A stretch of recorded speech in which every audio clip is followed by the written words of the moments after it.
The Talks Club. Keep talking, keep learning. Brought to you by Nalanda Furnitures, Ranchi.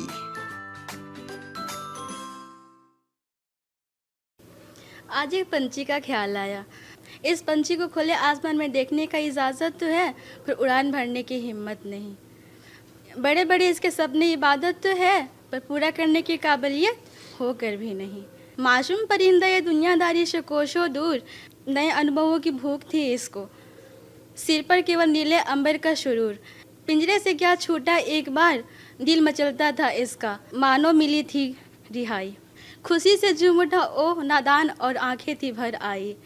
भूल गया था अपने नसीब का ओ सिक्का खोटा, उड़ान के ओ सुहाने ख्वाबों को लिए वापस अपने पिंजरे में जा लौटा।